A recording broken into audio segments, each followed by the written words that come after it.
Welcome back, ladies and gentlemen, to another episode, our fourth iteration of the Double Move Sports podcast. I'm here as always with my buddy Alex. Hello everyone, good to be here, good to be back. We've got a great show prepped for you today. It's episode 4, and we're moving and grooving towards the fantasy playoffs. If you guys remember from episode 3, we did have a water bet on our fantasy matchup this weekend, which unfortunately I lost to Alex in what was kind of a close game if it weren't for Damian Williams' injury there on Monday night. Yeah, it was a close game. Definitely had me sweating. I had an advantage going into Monday night. I had Keenan Allen in that game, and you had Austin Eckler and Damian Williams, and it looked like they were going to make a push. And then when Damian went down, I think your hope was lost. So it was nice to pull out the win on the back of Stefon Diggs, Alvin Kamara, and Derek Carr, my start of the week. But, you know, you just hate to see it, and you're going to be pouring water on yourself here pretty soon. I'll have that video up this week, losing that water bet. Speaking of Stefon Diggs, guys, I just released a Fantasy Film Room episode on Stefon Diggs. Check that out on our YouTube channel. Give us a follow. If you don't already, follow us on Twitter, Instagram, and YouTube. Those are really our 3 platforms right now. Putting out a lot of content there. And you know, we've been developing a little bit of a fan base, talking to some new people, and we want to give a shout out to a very specific fan that was taking time to go the extra mile, ask us a ton of different fantasy questions, and we were honestly having a ton of fun helping him out. Yeah, shout out to Fantasy Soldier on Twitter. We appreciate your questions. We appreciate your feedback and your support. We had a really good time going back and forth with you over the past few days. And one thing that he actually brought up that we want to talk about here on the show is stud players and when do you bench them. And 2 guys that me and Steph were talking about are Cooper Kupp and Amari Cooper. So Cooper Kupp has had a couple bad games in a row. He had a goose 2 weeks ago, 0 catches. Then this past week he had the one big 50-yard catch where he was dragged down at the 1. And that was about it. He had another catch or 2 in that game, but he only had 8 fantasy points. And Amari Cooper is a guy who's been hurt and only played 50 to 60-ish% of snaps this past week. I think it was about 55. And he's playing the Patriots this week in a really tough matchup. So we're looking at rosters and we're talking about when do you bench a guy like Cooper Kupp or Amari Cooper, or do you ever do it, and do you just rely on their talent to get you by regardless of matchup? Steph, what do you think about these 2 guys? Yeah, I'll talk about Cooper Kupp first. I mean, if you're considering Kupp against a waiver option or a guy who's typically in the flex range, I would still put Kupp out there this week. Even, you know, a good Rams defense will still get torched by Lamar Jackson, both in the air and on the ground. And I think the Rams will need to score in this game and maybe playing from behind and trying to air it out. You have Brandon Cooks, who's back in the game. He should take away some of the attention from Marlon Humphrey. So I think Marcus Peters, I'm not sure who he typically lines up on or what he does. I need to dig a little bit deeper into the Ravens secondary on defense, but I do think Kupp could be effective in this game. You know, if you have other solid options like Jarvis Landry against Miami or Devontae Parker against Cleveland, I would go with them. But with Cooks back and potentially Robert Woods as well, that was kind of a weird situation where he was just out suddenly before the game against the Bears on Sunday night. If they're both back, I think Baltimore, with it being a tough matchup, is still an all right play for Cooper Kupp. And you know, you're going to hate yourself if you sit Cooper Kupp and throw another waiver guy in there and Kupp blows up for 25 points or more. Yeah, I agree with you there. You have to rely on the talent regardless of matchup with these guys. And like you said, if there's guys in that mid-tier, that wide receiver 2 category, like a Jameson Crowder, a Jarvis Landry, like you said, or a Calvin Ridley, I think it's perfectly fine to go with those guys. But if you're looking at your roster and you're thinking about putting a D.D. Westbrook in or a Deebo Samuel or a guy like that, or a Randall Cobb who's been hot lately, I think you still have to go with the talent of a Cooper Kupp or Amari Cooper. And there's probably not a lot of teams out there with the option to sit a guy like Cooper or Cooper Kupp for one of those wide receiver 2s. So I think you just have to look at your roster and see, you know, is this guy still talented like a Calvin Ridley with opportunity? Or is it a guy that's probably not going to get a ton of opportunity off the waiver wire and is kind of a Hail Mary play? So at the end of the day, I think you just have to evaluate your roster and see what's best for your team. But I'm perfectly fine sitting what's been top tier guys like Cooper Kupp and Amari Cooper thus far this season, for some other guys with better trends and better matchups. Yeah, and to talk about Amari real quickly, I actually am totally okay sitting him this week against the Patriots. We know what they do. They take away your best option. That's what Belichick always does. And in the air, that's been Amari Cooper, at least over the last 2 seasons. So I don't feel great about starting Amari Cooper this week. I would put Kupp way higher than Cooper just personally. I know some people, maybe they'll disagree. That's just my take. I'm looking for other options. If I'm looking at Amari Cooper, I'd rather bench him and wait for an easier matchup. I agree with you there, and that's our quick rundown on the 2 Coopers, Amari Cooper and Cooper Kupp. And now we'll get into a less tongue twister of a topic and move on to some of our bounce back players of the week. Steph, who are some guys that we think underperformed last week and had a really rough game that you think is going to come back strong this week and that fantasy owners should start with confidence? Yeah, so the first one, a guy that maybe you are starting, maybe you aren't this week. I'm sure he's going to come up in a lot of flex questions as you move into the weekend. But for me, it's Kenny Golladay. He's coming off one of the worst games he's ever had in his whole career, and it was in a tough matchup against Dallas. He had 5 targets, but only 1 catch. And while he did have a rough day, his 1 catch was a 34-yarder. And Jeff Driscoll really hasn't been terrible with Matt Stafford out. Against Chicago, of all matchups, Driscoll had, or Kenny Golladay had 15 fantasy points. So I think he is safer than we think. I think this was just a rough game and a tough matchup, and just a couple unfortunate passes. And I expect him to do a lot better against the Washington Redskins. So for me, Kenny Golladay, I would throw him back in, flex, wide receiver 2. Yes, his upside is capped without Stafford, but I think he is a guy you can plug in for a standard, 14 to 20 points. Yeah, I'll be honest with you, Steph. I'm a bit worried about Kenny Golladay this week and moving forward as long as Stafford's out. Last week, he really struggled with Driscoll behind center. And the week before that Chicago game you referenced, he did have 15 fantasy points, but 12 of those points came on a deep bomb touchdown. So for me, I think Golladay is an elite playmaker that will make those kind of plays for you, but it's not going to be on a week in and week out basis. So until Matt Stafford comes back, you're kind of rolling the dice between Kenny Golladay and Marvin Jones and trying to pick out who's going to get the catches and who's going to get the touchdowns. And last week it happened to be Marvin Jones who had 2 touchdowns. And, it could easily be Kenny Golladay this week, but there's a little bit of variance there and definitely lower floors for those guys. So I'm fine flexing him. I think he should have more than 1 catch this week, increasing that 1 for 34 last week. But I'm not starting him with supreme confidence, but at this point in the season, I think you're probably stuck starting him unless you've got some significantly better options. Yeah, and you don't hate the matchup against Washington there either. Now, my other bounce back player is Deshaun Watson. And I think, that's not really a hot take at all. He plays against the Colts, who are 13th against the quarterback. He's had the worst game he's ever had against the Ravens in Week 11 last weekend, and that was the worst loss of his whole career, including college. He's the QB5 on the year. He averages 22 fantasy points per game. So even though it's not the juiciest matchup against the Colts, you expect Watson to bounce back after a tough week. Yeah, you nailed it there. He's QB5 on the season, and that's with a 4-point performance last week. He had a really tough matchup. It looks like the Texans were really just out of sync for that game in Baltimore. They couldn't really do anything right. Will Fuller might be back this week, and I know that helps him stretch the field a little bit and open some things up underneath, and maybe he will hit Fuller on a deep shot if Fuller's able to go. And it's a home game this week. It's an important game against the Colts. It's crucial for that division. I think Deshaun Watson will play great historically through his career. He's bounced back with monster games after he's struggled. So I think we can expect a really strong game from Watson this week. And like you said, if you have Watson, you're starting him. And unless you've got Lamar Jackson, Watson's a must start. Yeah, we know Deshaun Watson, extremely resilient. He's a fighter, and he's a locked-in bounce-back candidate. Now, moving over to our favorite segment, starts of the week. We missed on a few last weekend. I'd say the one that kind of stood out, that I hit on at least, was Nick Foles. We both kind of hit on our tight ends. You had Jared Cook. I had Greg Olsen. They both played fine.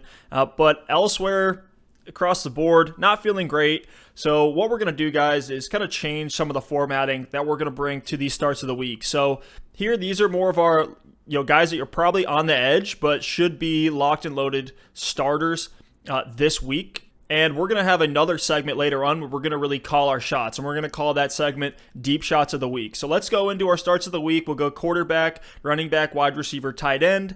Alex, I'll pass it off to you. Give me your quarterback start of the week in Week 12. All right, Steph, my quarterback start of the week, you've heard it before. I'm going back to the well, repeating my quarterback from last week. It is Derek Carr for the Oakland Raiders.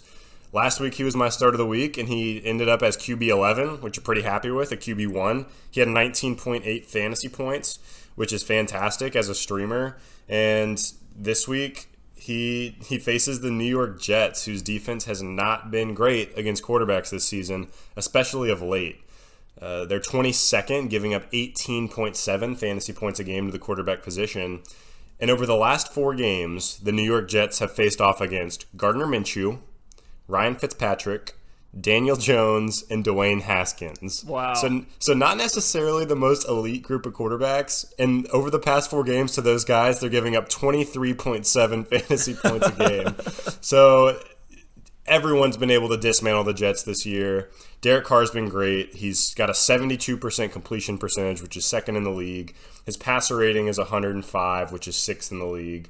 The Raiders' defense has been giving up some points, and I think Sam Darnold might actually be able to score on them a little bit now that that offense has gotten healthy and seems like they're getting in rhythm. So I think Derek Carr might need to throw it a little bit in this game, and I think he's going to have a great week. The Raiders are 6-4, and they're rolling right now.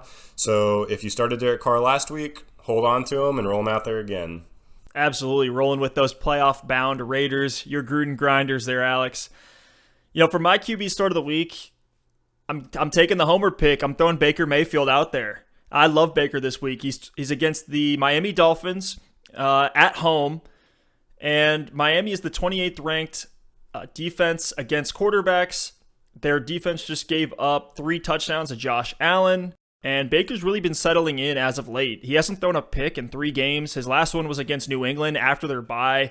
He torched this tough Steelers defense. He played well against Buffalo and Denver, all of which have been pretty difficult matchups. And he was fine for fantasy against Seattle as well. 19.5 fantasy points, even with throwing 3 interceptions. And he has all the weapons. Kareem Hunt really helps a lot in the passing game. Go check out my video on Kareem Hunt if you haven't seen it. But I think Baker is a locked and loaded start of the week. Expect 15 or more from him when you plug him in at your QB spot. Now moving on to running back, I'll pass it off to you, Alex, again. Give me your running back start of the week for Week 12. My running back start of the week is David Montgomery. And David Montgomery, I know he's been up and down this year. He's been disappointing. A lot of people spent some pretty early draft capital on him. And he was up there in the conversation with Josh Jacobs as the top rookie running backs heading into the season. Josh Jacobs has been nothing short of fantastic and is, in my opinion, the leading candidate for Rookie of the Year, Offensive Rookie of the Year. So David Montgomery, you can't always trust him, but I think you can this week. He's RB25 on the season, and last week he had a really tough matchup against the Rams and a tough game script, and they were behind in that game. So Cohen got a lot of snaps. Montgomery couldn't get much going on the ground, but he still had 14 carries. And over the past 4 weeks, we've really seen his usage increase. David Montgomery has averaged 18 carries per game for the past 4 weeks, and he's added 2 receptions per game. So that's 20 total touches in this offense. And they play the Giants this week, which is an okay matchup. They're 16th against running backs in fantasy. But just with that usage, I think there's some positive regression in line for David Montgomery. And I think he's a good candidate to score a touchdown this week. And if he gets those 20 touches, there's no reason he shouldn't go for 80 to 100 yards. Awesome. Yeah, I think that's a great pick there. Let me throw a quick question at you here. I know we're flying blind. This is not in our show notes. But Alex, who would you start this week? Would you start David Montgomery, the rookie in a timeshare? Or would you start Myles Sanders, another rookie in a timeshare? He plays Seattle this week. Philly plays Seattle at 1 o'clock on Sunday. Who would you take between Myles Sanders and David Montgomery? Just curious. Wow, that's a pretty tough question. I know Seattle has actually been pretty good against running backs this season. They're 13th, so they're marginally in front of the Giants matchup for Montgomery. I think I would have to wait and see on Jordan Howard's health. Jordan Howard didn't play last week, so I mean the Eagles had a tough matchup, so Myles Sanders was still hard to start. But if Jordan Howard's out against this week against Seattle, Myles Sanders should be the feature first down, second down, third down back in that game. So I think it's contingent on Howard's health. Keep an eye out if he's active or not. If Jordan Howard is not active, I would choose Myles Sanders over David Montgomery. But if Jordan Howard plays, I'd roll out the rookie. Well, I guess they're both rookies, so I'd roll out Montgomery. Good. That was a good response. I know I put you on the spot there. I'm just curious. I'm always comparing these two rookies, Sanders and Montgomery. For some reason, just in my mind, they're linked for whatever reason. But moving on to my running back start of the week, for me, I kind of alluded to him a second ago with Baker. I'm taking another homer pick, and I think you can lock in Kareem Hunt this week, and by extension, Nick Chubb, but I know that's not a hot take. So I'm going to say Kareem Hunt. Again, they're against Miami. They're 24th against the run. We know Miami will hang in this game for a bit with Fitzmagic, and Hunt's been getting a lot of usage. And they're going to need him through the air if things start to get dicey against the Dolphins. He had 7 receptions in his first game back. He had 6 receptions in his second game back. And against the Dolphins at home, and as good as Kareem is, I expect at least one of these catches to go long. If he's getting 6 to 7, I expect at least one of those to be a touchdown or a 30, 40-yard breakaway chunk play. I think Nick Chubb does still cap Kareem Hunt's upside, but I think he is a guy you can confidently lock in for 14 to 18 points this week. Wow, that's a really bold pick, especially basically saying that you could start Nick Chubb and Kareem Hunt as your RB1, RB2 and be really satisfied. But I think it's a good pick, and Kareem Hunt's over his short career showed us that he's a playmaker, and he's been very effective and very involved in his first couple weeks back. And if you take that opportunity and that involvement, and if he gets into the end zone for the first time this week against a weak Miami defense, I think there's a pretty good chance he could finish as a top 20 running back this week. So I like your pick there, Steph. Moving forward to the wide receiver position, I'm actually going to stay in the same game. I'm going to stay in that Browns-Dolphins game, and I'm going to pick Devontae Parker. He's a guy we talked about on the pod last week. We've been talking about him a lot on our social platforms, on Twitter. Devontae Parker is a guy who I truly believe could be a league winner this year. He had a bad matchup last week against the Buffalo Bills, and we actually thought we should stay away from him, but he went out and he put up 7 catches for 135 yards in that game against a team that's top 10 against the wide receiver in fantasy this year. So Devontae Parker this week gets the Cleveland Browns, and the Browns are 11th against wide receivers in fantasy, but Devontae Parker is getting an absurd amount of targets in this Dolphins offense. Since Ryan Fitzpatrick took over and Preston Williams has gone out, we only have a 2-game sample size, but Devontae Parker has received 10 targets in each game. So he's actually less than 50% rostered in ESPN leagues, so if he's on your waiver wire, go pick him up. But if you've got Devontae and he's on your bench or you're deciding to flex him or not, he's been absolutely hot as of late. He's been incredible. Go pick him up. And I really think that the Browns could get out to an early lead in this game. And like we've seen all season, the Dolphins, we know they're going to be throwing the ball. And they don't have a ton of options there. So Devontae Parker should continue that streak of 10-plus targets. And I think he's really turning into an elite playmaker. And he's really maturing in this league. And he might have a late breakout. It took him a couple years. We all thought we might see this in his rookie or his sophomore season. But it looks like Devontae Parker's finally coming on. So if I've got him, I'm starting him with confidence this week. And I'm starting him with confidence for the rest of the season. Great pick there. And my wide receiver start of the week is a guy that I don't think is talked about enough. He's the wide receiver 24 on the year, so he's right on the edge between wide receiver 2 and 3. But it's Jameson Crowder, and I know he's not a sexy pick, but here are his last 3 outings. He put up 22 PPR fantasy points against the Dolphins, 19 against the Giants, and 19 against the Redskins last week. And as you alluded to earlier, Sam Darnold is looking better. In games with Darnold this year, Crowder is averaging 8.4 targets and 6.4 receptions per game, averaging 70 yards, and he scored a touchdown in the last 3 weeks. I think that streak can 100% continue, and I really hope I don't see any questions from you guys about plugging in Crowder for your flex this weekend, anything like that. Plug him in. I think he's a confident start this week, and they're playing the Raiders, who are, I believe, 22nd against wide receivers this season, so a good matchup as well. In a streak of easy matchups, you see the rapport. I think Jameson Crowder is or should be a high floor, high upside start this week. I really like that pick, Steph. I really do. He's been fantastic. And Sam Darnold continues to get into form this season, and they've got a great schedule coming up here for the next few weeks. So if you've got Crowder, you're starting him this week against Oakland, and you're probably starting him the next couple weeks as well, as they have Cincinnati and Miami. So moving forward to tight ends, it was really tough because, as always, you've got the top guys at tight end, and for our starts of the week, we don't want it to be guys that are locked in your lineup, so we're not going to pick the the Ertz and the Kelsey and the Kittle or things like that. But then at tight end, it gets so shallow so fast, and there's some bye weeks this week and some injuries. So it was tough, but ultimately I found my tight end start of the week, and it's Dallas Goedert. And he's tight end 20 on the year, and he plays Seattle this week, who is 24th against tight ends in fantasy. And I know that Goedert is the second tight end on this team to Zach Ertz, but they use him a lot as a wide receiver. And we saw Alshon Jeffrey out last week, and he is in danger of missing this week as well. So if Alshon Jeffrey's out, they like to roll out two big body guys at the same time. So most of the time it's going to be Ertz and Alshon, and Goddard might slip in there. But when Alshon's been out, we've seen Goddard get some pretty good usage. And he scored a touchdown in 3 of his past 4 games. I think that could continue this week against Seattle in what should be a fairly high-scoring game. And Goddard's got 5 straight games with at least 3 catches. And I know 3 catches isn't a ton, but if you're looking at the tight end position, Goddard could actually be on your waiver wire.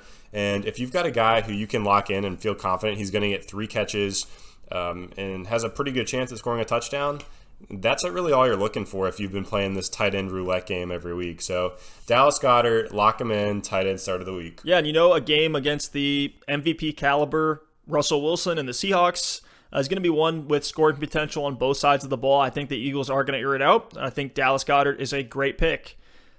My tight end of the week doesn't feel as good. It's Vance McDonald, and it's essentially just because he's the last man standing for the Steelers offense. You had Juju announced out for this matchup this week against the Bengals. We had Deontay Johnson. I believe he is out in concussion protocol. James Conner is banged up, and the Bengals are in the bottom third of the league across essentially every defensive metric you can look at. And over the last 3 weeks, back-to-back, Vance McDonald's gotten 7 targets in his last 3 games with tougher matchups like the Colts and the Rams. So you can fire up Vance McDonald this week if you have him. I know it's not a sexy pick. It's not going to feel good putting him in there. I think he did have more value in previous fantasy seasons, but just hasn't looked great this year, especially with Mason Rudolph in the backfield for the Steelers. But Vance McDonald, roll him out in Week 12. Nice pick there, Steph. I really like it. I like what you said about the 7 targets in the past 3 games. Really, at this point, if you're playing the tight end roulette like we just talked about, you want 2 things. You want guys that are on the field, they're involved in the offense, and that have a potential to score a touchdown. And it sounds like with Vance McDonald, he's going to get some targets, he's going to be on the field, and as always, he's got a chance to score. So as good a pick as any. I really like that tight end start of the week. Now, while Vance McDonald is certainly a deep shot, we want to have a specific segment where we can really take our shot on some guys. And these aren't players that you're going to want to throw into your lineup willy-nilly. They're probably on your waiver wire, but we want to have the ability to really shoot our shot here. And for guys on Sunday morning or Sunday night, the Robert Woods situation, for example, where he was just announced out right before the game. If you have a desperation play, if you're fighting to get into the playoffs and all the odds are stacked against you, we want to give you some options where you can just take your shot out there, kind of a glory play. And I'm really excited for my first one here because I actually think he's locked in for a pretty high floor this week. And it's the substitute teacher himself, Hunter Renfrow. Oh my goodness. In his last 4 games, which have all been very easy matchups, he's averaged 14 fantasy points per game, and on 2 of his last 4 games, he's scored a touchdown. This week, he's against the 31st ranked pass defense in the Jets. You just alluded to the ability that the Raiders have with Derek Carr being your start of the week. And that Derek Carr completion percentage, I think, is something that can carry over to every receiver on the Raiders. In his last 4 games, Renfrow was averaging 5 receptions for 62 yards. And based on the recent Raiders outlook, he has a 50-50 shot to score here. I think the Jets hang with the Raiders for a while, longer than I think will project. Now, because Darnold looks good. Jameson Crowder was another start of the week. I think this could be a tougher game for the Raiders than they expect. And we saw what happened when the Cowboys went into MetLife and played the Jets. Jets have the ability to pop off. It's not often, and it's ugly, and I hate that I'm even saying this. But Renfrow, I think, is a safe flex play if you're desperate this weekend. Alex, what do you think? I think you actually make a really good case for Hunter Renfrow. Especially in PPR formats, probably exclusively PPR formats is the only place you're playing him. Yes. But knowing how Derek Carr likes to play, we just talked earlier about how he has a 72% completion percentage, second in the league. He throws a ton of passes underneath, and he might take an occasional deep shot to Tyrell Williams. So Hunter Renfrow, I think, is a perfectly fine play. I think he's safe. I think if you're in super desperation mode and you're looking for a guy that you can rely on for 8 points in your flex, just someone that's not going to kill you with a 1 or a 2 or a 0, I think you can plug in Hunter Renfrow. So great pick there, Steph. Great find. That's a great deep shot. Moving to my first deep shot, it's kind of on the other end of the spectrum. This is a deep shot if you are looking for upside. Hunter Renfrow is great if you're looking for safety, but if you need a high-scoring week, maybe you're close in the standings and points for with some tiebreakers with other teams in your league as you push towards the playoffs, and you're in desperation mode, and you need a guy who could pop off for 30 points. That's where this first guy comes into play. But he could also get 0. He could also get 5. So he's not very safe, but this player is Russell Gage for the Atlanta Falcons. He has really stepped in and seen a pretty good percentage of snaps since they traded Mohamed Sanu. He's played over 55% of snaps in their past 2 weeks. And this is a game where I expect him to see even more snaps because they're playing against the Tampa Bay Buccaneers. They're last against the league against receivers in fantasy football. So I think they're going to be passing a lot. I think they're going to pass early and often, and I think there's going to be a lot of points scored in this game. It's a 52-point over-under, and Russell Gage is owned in less than 1% of ESPN leagues, so he is on your waiver wire for sure.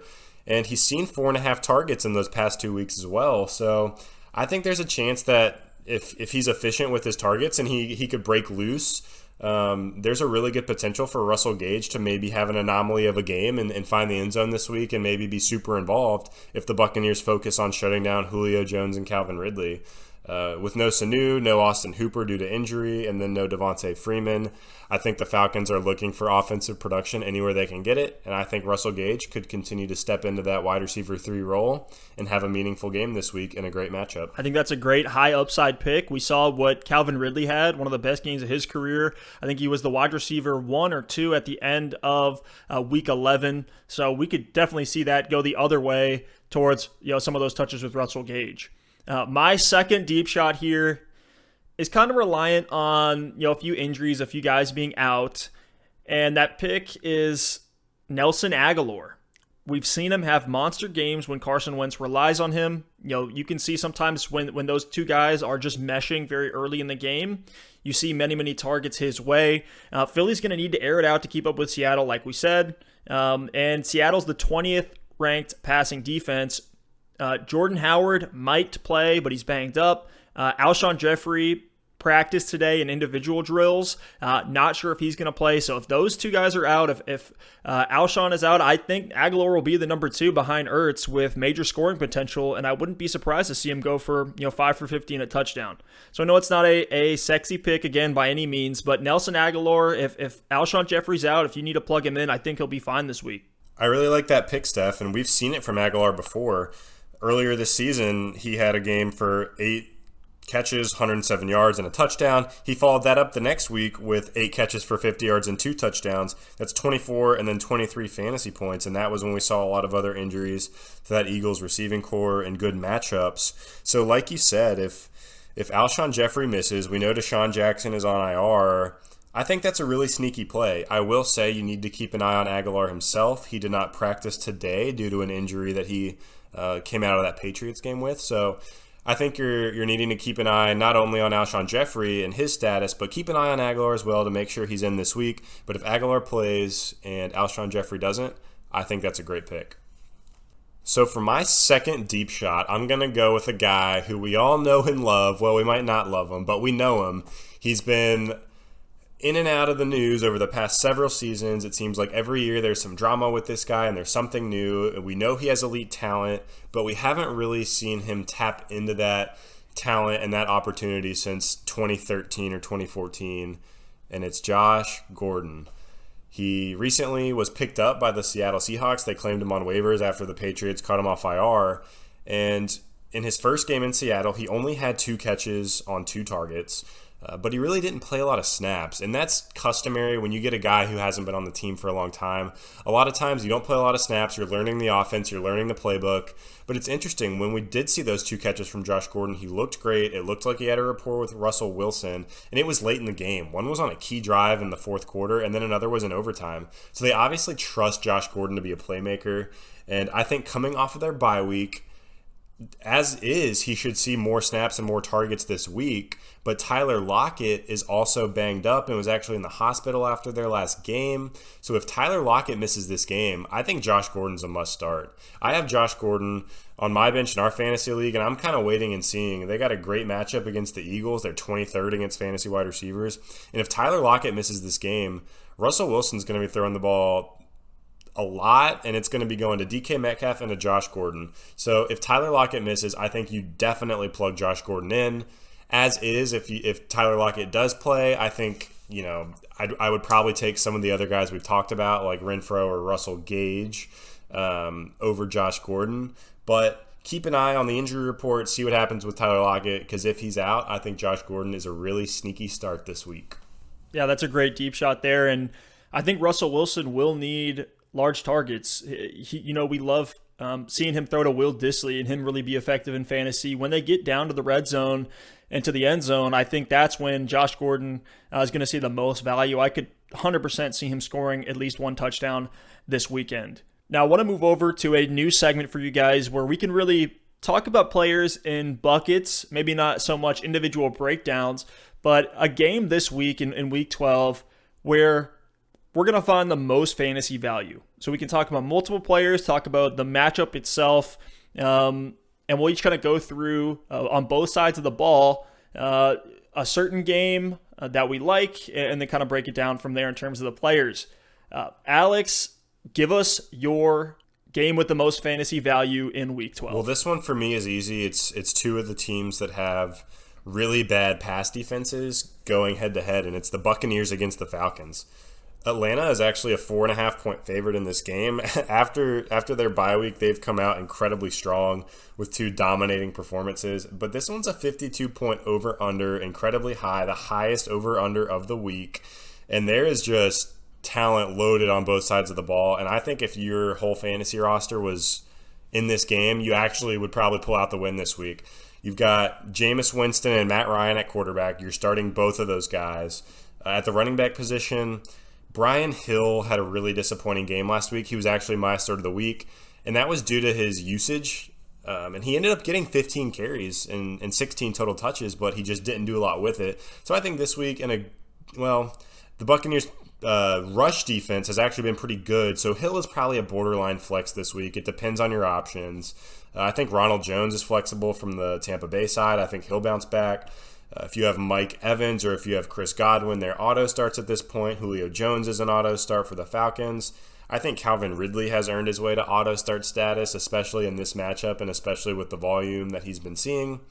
And then I think you can even start the Falcons defense against Tampa Bay, who has turnover central himself, Jameis Winston. The Falcons D has come on really strong since that bye week, shutting down New Orleans and then shutting down Carolina. So I think in this game, you can even start the Falcons D. They're going to give up some points, but I think they're going to create some turnovers and could even get a defensive touchdown. Yeah, there's fantasy potential all over this game. It's a game that has shootout potential, like you said, highest over-under the weekend.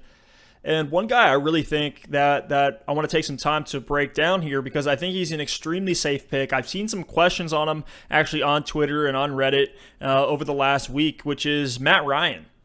Matt Ryan's against the 31st ranked Tampa Bay defense, so a super easy matchup. And Drew Brees was in a very similar situation to Matt Ryan, coming off a recent injury, and he just completed 80% of his passes for 228 yards and 3 touchdowns against the Buccaneers last week in Week 11. And he's another guy, just like Drew Brees, Matt Ryan is, with vast NFL experience. We've seen him play at MVP level at times, and he's a veteran franchise quarterback. So I think you're going to get the same thing we got out of Drew Brees last week, which was a great quarterback start. I think we're going to get that here with Matt Ryan. And, we know there's shootout potential in every Buccaneers game. So, lock in all the players here, Alex. I think you touched on most of them. I think they're great starts. Love the Falcons defense this week. So, highlight that Falcons-Buccaneers game. If you have any players in that game, they're going to be very, very valuable pieces for your team leading into the playoffs. Absolutely. So now we're going to transition away from fantasy football a little bit. We always like to touch on some hot NFL topics at some point in the show. So our first topic, we're going to talk about Super Bowl contenders. Steph, which teams do you think are realistic Super Bowl contenders, and how big is that list for you? How many teams do you think are in the mix? We can talk about some teams that are on the bubble, but as we sit here today, heading into Week 12, give me your top 5 Super Bowl contending teams. Yes, I want to break it down AFC and NFC. So in the AFC, of course, the Patriots are in there. The Ravens are in there. And we can talk about this. I actually don't have the Chiefs on there as contenders this year. And really, it all stems to their defense. I just don't think they have a defense that can win them every single game on the way to a Super Bowl. You know how hard it is in the playoffs when you're against really tough matchups every single weekend, and you know it's going to come down to the wire. They're going to be playing some of the best offenses in the NFL, and I think they'll be able to keep up on the offensive side. But even then, we saw him have some struggles in the Chargers game. I know you could maybe attribute that to the field conditions or just the fact that it was in Mexico City. But regardless, I don't have the Chiefs as Super Bowl contenders. I know most people would probably laugh at me for that. They've been one of the most explosive offenses every single week, but they've had some injuries. Damian Williams has missed time or is going to miss time. Tyreek Hill has kind of been in and out. I just don't think they have everything as tight as they need to actually go out and win a ring. So that's my AFC side. And then I have a few more on the NFC side. Probably go over your number of 5 here. I have the 49ers, of course, the 9-1 Niners, and the Packers, the Saints, the Seahawks, the Vikings, and then one more team that is kind of on the bubble for a lot of people, but I think they do have the potential to do it, and it's the Cowboys. I hate saying it. The Cowboys fan base is obnoxious as anything that out there, and I don't want to give them more fuel for their fire. But Alex, do you have any issues with those teams I just laid out there? I mean, I definitely have an issue with the Cowboys. That is tough to swallow. I got to see it to believe it with that franchise. But I'm with you on the Chiefs. They say offense wins games and defense wins championships. And over the past season and a half, we've seen the Chiefs win games, and we've seen Mahomes be great. I don't know if they have that defense that they need to win a championship. So I love your point there. I think they're going to be in it till the end. I think there's a chance they can make the AFC Championship game. I just don't think they're going to get over the hump this season until they're able to improve that defense. And then in the NFC, I mean, I'm right there with you. I think the NFC race is a lot more wide open than the AFC. I've got the Saints as well. I've got the Niners, the Packers, and the Seahawks. The Vikings are on the bubble. They've definitely looked a bit sketchy lately. The Chiefs did beat them, and then they had a scare against Denver. I think the Rams still have a chance. I know they haven't looked great this year. Goff has been bad. The O-line hasn't been good. But with the talent that they have and the coaching they have and now the experience they have from last season, if they're able to make it to the playoffs, I think they can make a run. Problem with that is I don't know if they're going to make the playoffs. They're sitting at 6-4. They play the Ravens this week. If they lose that game to the Ravens and they fall to 6-5, just looking at the competition in the NFC, I think it's going to be too tough for the Rams to claw their way back. But then on the AFC side, I think the Colts and the Texans are right there on the fringe. I don't think they're necessarily Super Bowl contenders yet. I think that the Patriots and the Ravens are just in a league of their own. But this week, that game on Thursday night between the Colts and the Texans, I think one team is going to come out of that game with a lot of momentum and with a lot of drive to get to the AFC Championship and maybe pull an upset on the Patriots or the Ravens down the stretch here. Yeah, great picks there. And I do agree with you. The Vikings are more on the bubble, but after reviewing some of the film from this last weekend, yes, their defense had some issues, but I think we know what we're going to get out of Mike Zimmer's defense. I think they'll be able to bring it back. They're one of the most cohesive defenses. They're one of the most smart and well-coached defenses.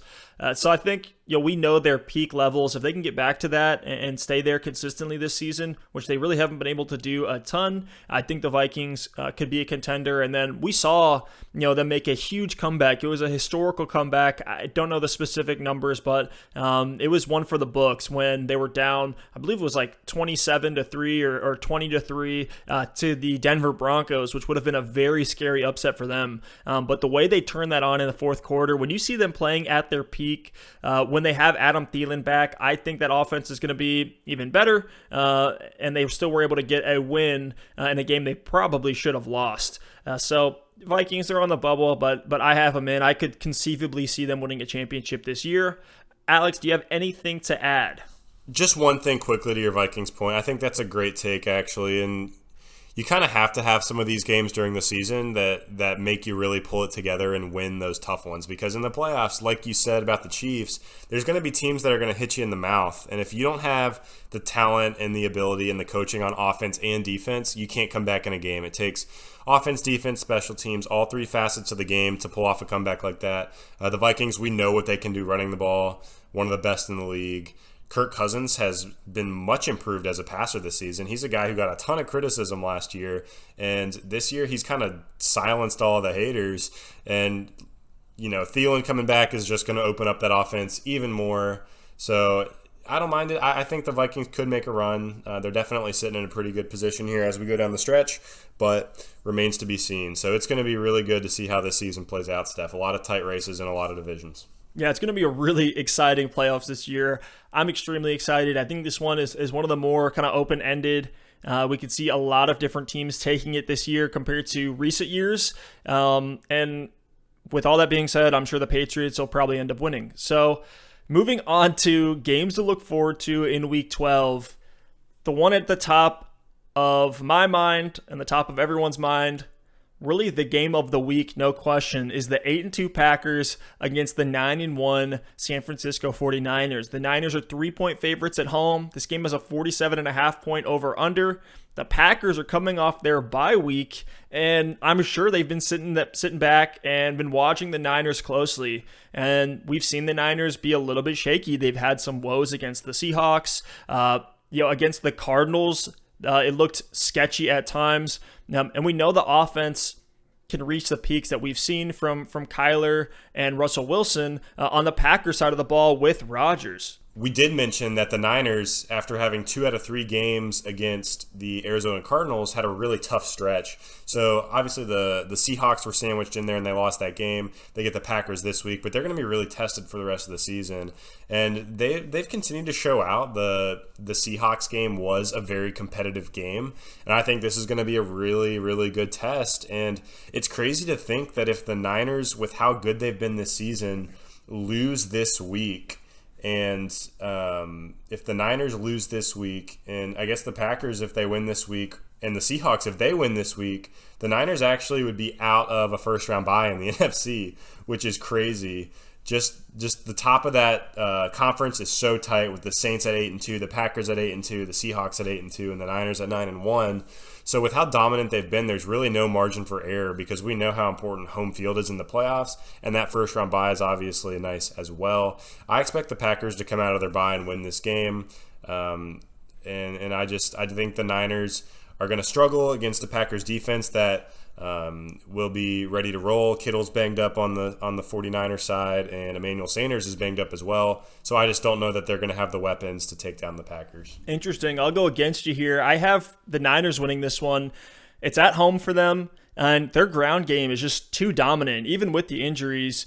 The Packers have been susceptible on the run all season, and even if, let's say, they come out and totally modify their game plan after the bye and they put it in the hands of Jimmy G, we've still seen him been effective, maybe not MVP level, but he's been good. You definitely can't say he's been bad, especially in some of the pressure situations. We saw him kind of freak out a little bit in overtime against the Seahawks, maybe some nerves there. But I do think Jimmy G is no slouch, and we might have George Kittle back this weekend as well.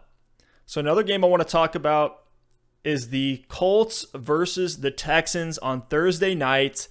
The Texans are 3.5-point favorites at home. It's another test for Deshaun Watson and a test for Jacoby Brissett. Both teams are at 6-4, and this is an intense divisional matchup in the AFC South. Yeah, this is one I obviously have circled on my schedule as the Homer Colts fan. Both teams sitting at 6-4. This one's key for the division race. It's a 45.5-point over-under. Houston's favored by 3.5 points. I believe, and I make myself believe, that the Colts are going to go into Houston and win this game, even with some injuries to T.Y. Hilton and to Marlon Mack. There's actually a chance T.Y. Hilton's going to play in this one, which would be really exciting. But after the past couple weeks, with Jacoby going out in that Steelers game and losing it, and then missing the Miami game and losing it, they bounced back really nicely against the Jacksonville Jaguars team this week. That's not bad, and they absolutely dominated that game. So I think they're going to go into Houston. I think they're going to win. The Texans' defense has been really shaky, and the Colts' defense has been pretty good. So I don't know if Deshaun – I know we talked about Deshaun as a bounce back. I know he's going to have a decent game against the Colts. I don't think he's absolutely going to pick them apart. So I like the Colts in this one. If they win this game, they're going to not only have a one-game lead in the division, but they'll also own the tiebreaker over Houston, having beat them twice head-to-head. So this is really big for the Colts and the Texans. But, if the Colts win this game, I think they're in a really good spot to win that division. Yeah, I have the Colts taking this one as well. I think that game last week against the Ravens really laid out the blueprint on how to stop the Texans. And I think the Colts defense does have the talent and the ability to play at the same level that the Ravens defense did. Of course, I don't expect them to be as explosive as the Ravens on offense, but I do think the Colts can win this game. The Texans have been kind of boom bust. Even if Will Fuller's back, I'm still not too scared of the Texans. Yes, we know Deshaun Watson is dominant, but their run game hasn't been amazing. I expect this one to be a very close game, come down to the wire, and I think the Colts are going to win it purely because of what we saw the Texans get exposed by in Week 11. Now, some honorable mentions for games to watch. The Patriots are 6.5-point favorites at home against the Cowboys. I have the Patriots winning this one, but I still think after some of the shakiness that we saw in the New England offense that, the Cowboys, Dak's playing well. What more can you say? I think they can hang with them. Even with how dominant the Patriots defense has been, I think the Cowboys have the weapons. Even with Amari hurt, I know maybe I'm just reading too much into some of the recent success that they've had. I had them as a Super Bowl contender for Pete's sake, but I think that'll be at least a fun game to watch. And then I think we have one more on Monday night that's going to be pretty exciting as well. Yeah, we got the Ravens and the Rams on Monday night. The NFL made up for last week's Rams-Bears game on Sunday Night Football, and they gave us the Colts and the Texans on Thursday, the Packers and the Niners on Sunday night, and then the Ravens and the Rams on Monday night. 3 awesome primetime games that everyone's going to be tuning into. Like we mentioned earlier, this is a must-win game for the LA Rams. For the Ravens, it would be nice to win, and it's on the road, and it would prove that they're continuing to withstand all these different tests, and it would continue to solidify Lamar Jackson's candidacy for MVP. But this one for the Rams is a must-win. If they fall to 6-5, it's just going to be too tough to claw their way back in the NFC. And it's a 46-point over-under. Baltimore is actually favored by 3 points on the road in this game. But what we're seeing Lamar Jackson do right now is just incredibly fun. It's incredibly historical. He is actually the Vegas favorite for MVP for the first time this year. And I know on our first pod a few weeks ago, we both actually picked Lamar Jackson against the odds to win the MVP. So maybe it was a bit of a homer pick, but you heard it here first. And I want to read off some of the things Lamar Jackson is doing this season, as if there needs to be more of a case than his highlight reel, but I'll just go through some of these really quick. He's top 10 in rushing yards. He's top 10 in rushing touchdowns. He leads the NFL in yards per carry. That's 1.6 more yards per carry than Christian McCaffrey. And it's not like he's not running the ball often. He's 22nd in rushing attempts. So it's not like he has, a couple breakout runs and he doesn't run it. He's running it a lot, and he's running it well. And he's 4th in the NFL in passer rating. He's 2nd in QBR. He's 4th in passing touchdowns, and he only has 5 interceptions. And the Ravens are sitting at 8-2, being the only team that's knocked off the Patriots this season. So as if there needs to be more of a case, there you have it for Lamar Jackson. I think he's going to go into LA and have a great game. I have the Ravens to win this one. The Rams' offensive line has struggled, and the Ravens' defense is really coming on strong. So I've got the Ravens. What do you think, Steph? Big trust. I have the Ravens as well. I definitely think they're going to take this one. I think they're going to blow out the Rams. Sorry, LA. I think your playoff dreams are going to die after Week 12. What more can you say about the Ravens right now? They look dominant. They made the Texans, gave them the worst loss maybe in their franchise over the last decade. I mean, that was an absolute obliteration against what's been a very good Texans team. So I think the Ravens have it. They have too much momentum right now for LA to stop them. And even on the road, I think they can take it home. Well, Alex, that wraps up Episode 4, NFL Week 12 for the Double Move Sports podcast. If you guys didn't notice, we're focusing a little bit more on the fantasy football side of things. We've had so much fun doing that and the analysis with you guys. If you all have any questions at all, hit us up on Twitter, Instagram, YouTube. Follow us and subscribe on all those platforms. We've been working our butts off, trying to provide great content for you guys. Again, go check out that Stefon Diggs film review that I just released on the YouTube channel, and I got some more coming. I think I'm going to do Darius Geis and a little investigation into what's gone wrong with David Johnson, at least according to the film, and I know Alex has some planned as well. But before we sign off, Alex, is there anything else that you want to let the people know?